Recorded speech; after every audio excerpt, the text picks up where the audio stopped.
Good afternoon, everyone. Today we are going to discuss on a very realistic topic.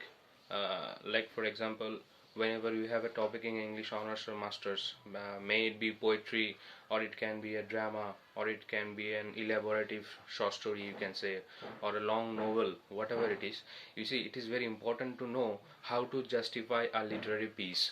So when I'm saying justification of literary piece, it means how to have a command over that literary piece. So when a particular literary work is being taught to you in the class, it's very much fresh, right? So the teachers come to the class and they have a motive of completing that particular literary work and install that particular literary work into the minds of the student. Okay, but it is not possible entirely on the part of the teacher to get it installed into the heads of the student on their own. Like, there has to be a mutual participation of the students as well. So when I talk about mutual participation, it means how to get that particular literary piece settled into the minds of the student. The teachers usually come in the universities for a period of 45 minutes or 1 hour. Okay, so when a particular period is over, they go to another class for another period, that means for another course, right? So most probably the teachers are well prepared on that topic, or he or she might have gone through that topic in the earlier days, right? So they are well versed on that topic. But for the students who are pursuing that particular course or particular literary piece for the very first time, it is difficult for them to grasp it, to have a strong command over it very quickly.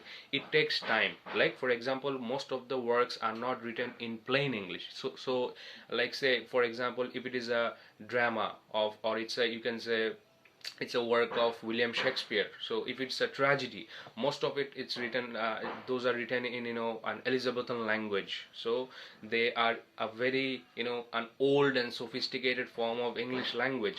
So if you have a strong command over English vocabulary, or if you have a strong hold over English vocabulary, you see, when you will read the lines, you can grasp what is the hidden or inner meaning behind that.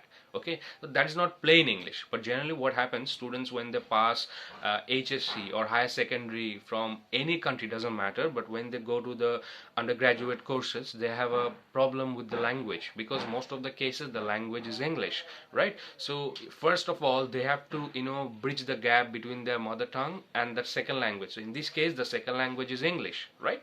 So that is the reason in most of the universities we have a course called SLA, that means second language acquisition. You need to know how to acquire that particular language, because that language acquisition is also very much connected with your literary work or literary piece that is going to be taught to you in a particular semester or in a particular term, because you're going to sit for a test, you're going to justify your knowledge on that particular topic, or how far have you gone to understand that topic. You have to write answers on it, explanations will be there, long answers will be there. So if you do not have a strong knowledge over it, you will not be able to justify yourself, your marks will not be good. So as a result of it, you will be rewarded poor marks, and it's going to affect your grade points or your percentage at the end of the course. So when a literary piece is being taught, the teacher will probably start reading it from the very first line. You need to know the plot, you need to know the characterizations. Okay, when I'm saying you need to know the setting, it means the location of the literary piece, or where the literary piece was conducted according to the dramatist or according to the playwright, poet or novelist, doesn't matter. You need to have a proper knowledge of the setting, or what is the situation, or what was the situation at those circumstances. You need to understand what is the real plot behind that plot. That means there will be plots inside the plots, like subplots. The plots will be interwoven. You will see one story is within another story, so you need to find those loopholes.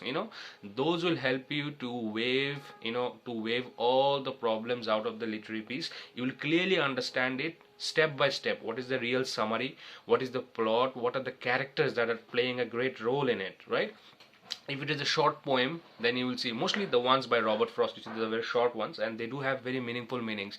Or if it is a poem by Walt Whitman or Browning and all, so it matters from person to person how the genre will be. The genre is going to decide over the length of the poem, or what quality is it going to be, how is it going to portray the information to you. But being a student, you cannot expect the teacher to explain to you line by line, right? It is not possible to go every period for a particular teacher, and then you finish the entire book or entire novel line by line, and then you understand it in your own language, and then again you portray the answers into your answer script. In that way, it's not possible to grasp it that way. You have to work on it. Now you will say, okay, it's a fresh piece, how can I grasp it on my own?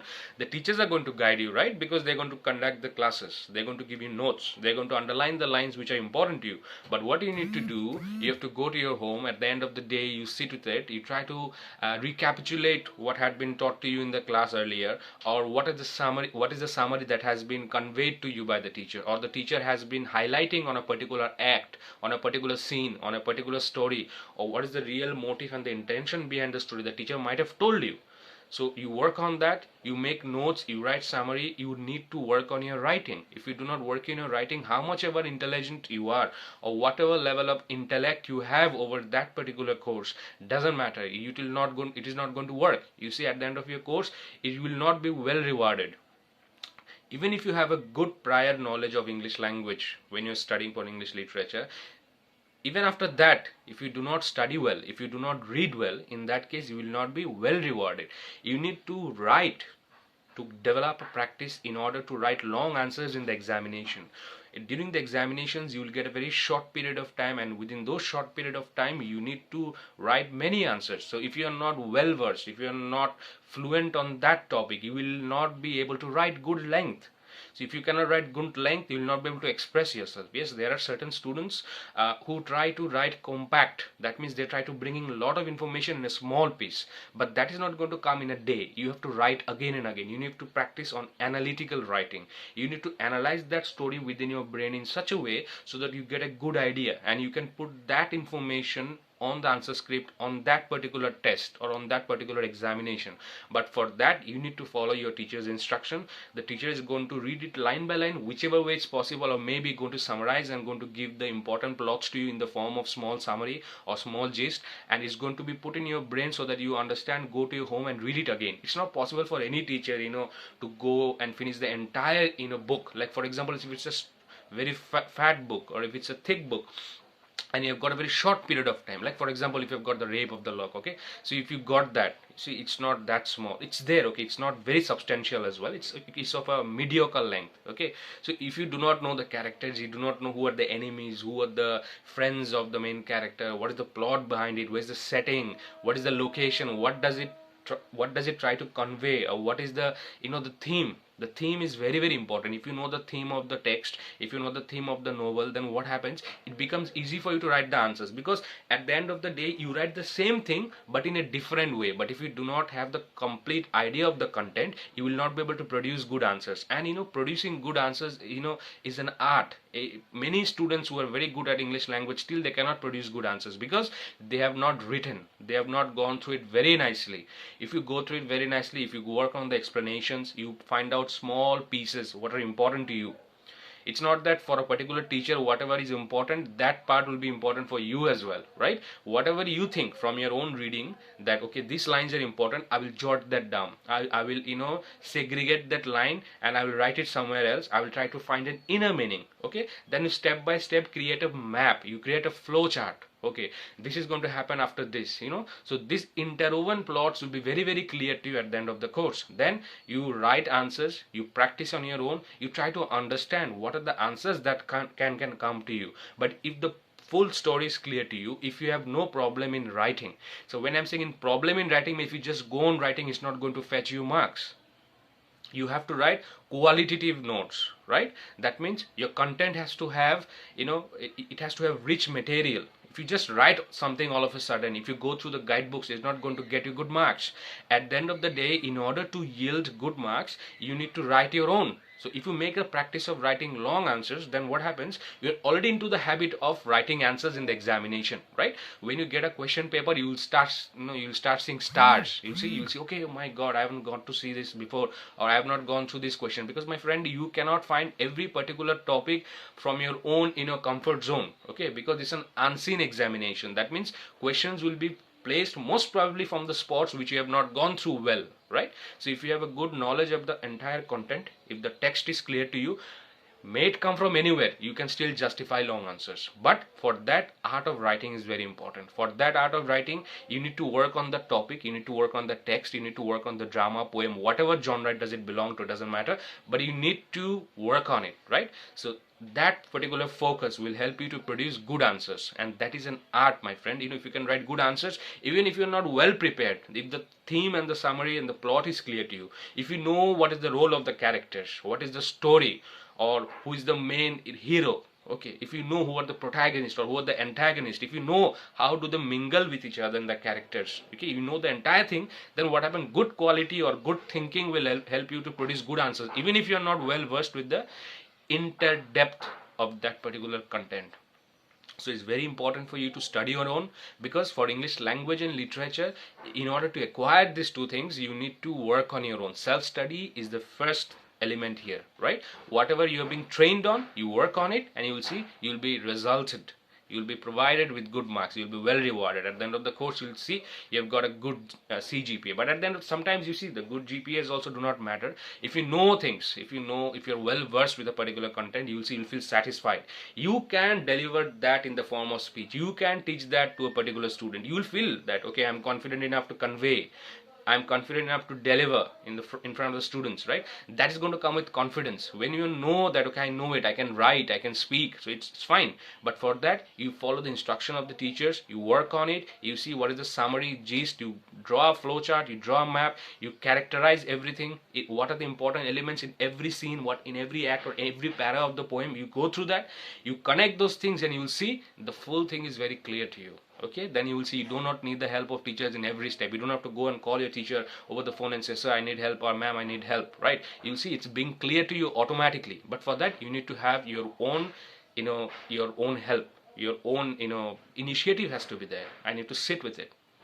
When I say meaning to sit with it, means you need to write, you need to work on it, you need to mark. You'll see some of the students of English language and literature do not have lines marked, or they do not have jotted points on their books. It means they have not worked on it. But there are some exceptional students who just go through it once and they grasp the full thing in their own, and they try to deliver good answers at the end of the course during the examination. It matters from intellect to intellect. What is the level of intellectuality? It doesn't remain the same for everyone. It varies. But what I need to say is that one thing is mandatory for all. Okay, you need to work on it. If you work on it, you can catch. But how fast you can catch, that will develop with time, or that will work on your practice, okay, or on your initiative, or what type of what type of time you have dedicated yourself. Okay, the more time you dedicate on this particular topic, the more clearer it will be for you to deliver it, right? You either deliver it to your students, you deliver it to your friends, you deliver it on the answer scripts, but everywhere you're delivering. But if you're not clear with it, if you do not know the characters, if you do not know the points or the stories which comes after which, if you do not know the plots, subplots, you do not know, then you cannot stand out in the examination. So I expect all the students who are pursuing the course, or maybe who are going to pursue in the future, to work simultaneously with your teachers. However, you need to work on it. Okay, however you want to work on it, then you prepare yourself the entire plot, and then you work on it, right, again and again. You see, the answers will be very, very clear to you. Okay, do not wait for your teachers. Just take the initiative yourself. Okay, use your sense, use your knowledge, whatever theme and gist you've got, mix them up and write good analytical answers, right? And that is an art, that's going to help you pass your honors and masters with ease. So please work on it. Thank you.